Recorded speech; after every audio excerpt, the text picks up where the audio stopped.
Praise allot. చూస్తున్న అందరికీ మన ప్రభువైన యేసు నామమున మీ అందరికి శుభములు కలుగునుగాక. ఈరోజు ఒక విలువైన అంశం గురించి మాట్లాడుకునే ప్రయత్నం చేద్దాం. ఈ మధ్యకాలంలో ఎక్కువగా నేను గమనించినది ఏంటంటే, మందిరంలోనికి వస్తున్న విశ్వాసుల యొక్క ప్రవర్తన.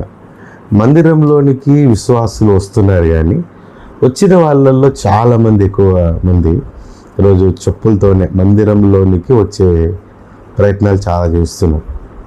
ఎందుకంటే మనము షూతో కానీ చెప్పులతో కానీ మందిరంలోనికి వెళ్ళడం అనేది ఎంతవరకు వాక్యానుసారం, పరిశుద్ధాత్మ దేవుడు దీన్ని అంగీకరిస్తాడా అనే దాని గురించి ఆలోచన చేద్దాం. ఎందుకంటే మత్తయి రాసిన సువార్త 18:20 ఏమంటుందంటే, ఎక్కడ 2-3 నా నామమున కూడి ఉంటారో వారి మధ్య నేను ఉంటానని దేవాది దేవుడు పలికిన మాటలు. ఇక ఈ వచనాన్ని మనం ధ్యానిస్తే ఎక్కడ 2-3 నా నామమున కూడి ఉంటారో అక్కడ వారి మధ్య ఉంటానని దేవుడు స్పష్టంగా మాట్లాడుతున్నాడు. మరి ఆదివారమున లేకపోతే సభలప్పుడు కూడుకున్నప్పుడు నీ ప్రవర్తన ఎలా ఉంటుంది?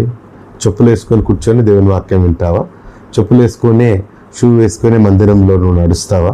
ఎందుకు? నడవడం తప్పు కదా. ఎందుకు నడవకూడదు అంటే, ఎక్కడ 2-3 కూడి ఉంటారో అక్కడ దేవుడు ఉంటాడు. మరి దేవుడు ఉంటాడు అని చెప్పిన ఆ మాటకు, అక్కడ దేవుడు ఉన్నప్పుడు నువ్వు ఏమాత్రం విలువనిస్తున్నావు దేవునికి ఆలోచించి.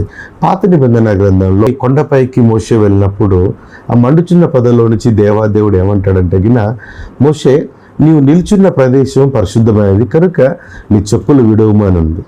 నిర్గమాకాండ 3:5 స్పష్టంగా ఉంది. అంత మాత్రమే కాకుండా అపోస్తల కార్యాలు 7:33 కూడా నీవు నిలుచున్న ప్రదేశం పరిశుద్ధమైనది కనుక నీ చెప్పులు విడువమని. అంటే దేవుని యొక్క లేఖనాలు మనకి ఏం చెప్తున్నాయంటే, దేవుడున్న ప్రదేశము అనగా ఎక్కడ 2-3 కూడి ఉంటారో ఆ కూడి ఉన్న ప్రదేశం పరిశుద్ధమైనది, అక్కడ దేవుడు ఉంటాడు. కనుక మందిరంలోనికి చెప్పులతో కానీ షూలతో కానీ వెళ్ళడం అనేది లేఖనానుసారమైన భక్తి జీవితం కాదు. పరిశుద్ధాత్మ దేవుడు అంగీకరించే భక్తి అది కాదు. కనుక మీరు చూస్తున్న మీరు కానీ మీ మందిరాల్లో కానీ ఎవరైనా షూతో చెప్పులతో లోపలికి వస్తున్నప్పుడు వాళ్ళకి చెప్పండి, ఇది పరిశుద్ధమైనది, మనం దేవుణ్ణి గౌరవించాలి. భక్తి అంటే ఆరాధనలో పాల్గొనడమో బైబిల్ చదవడం మాత్రమే కాకుండా ఆయనకు భయపడడం కూడా భక్తి. ఆయనకు భయపడడం అంటే ఆయనకు గౌరవం ఇవ్వాలి. దేవాదేవుడు నిల్చున్నాడు ఇక్కడ, దేవాదేవుడు ఇక్కడ ఉన్నాడన్న భక్తి ఉండాలి. ఆ భక్తి జీవితం లేకుండా నువ్వు ఎంత ఆరాధన చేసినా నీ భక్తి మూఢభక్తి అవుతుంది. కాబట్టి విశ్వాసులైన వారు ఈ విషయాన్ని గమనించారు. ఎందుకంటే ఆయన పవిత్రుడు, పరిశుద్ధుడు. యెషయా అంతటి వాడే నేను అపవిత్రమైన పెదవులు కలిగిన వాడను అన్నాడు.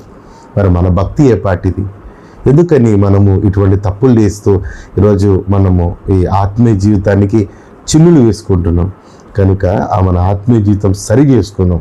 మన ఆత్మీయ జీవితంలో ఉన్నటువంటి తప్పులను సరి చేసుకుని ఆత్మీయంగా నడిచే ప్రయత్నం చేద్దాం. ఈ మాటలు మీకు నచ్చితే మీకు ఇష్టమైన వారికి, మీ ఫ్యామిలీ, మీ ఫ్రెండ్స్కి షేర్ చేయండి. మా యూట్యూబ్ ఛానల్ని సబ్స్క్రైబ్ చేయండి. God bless you all. Thank you.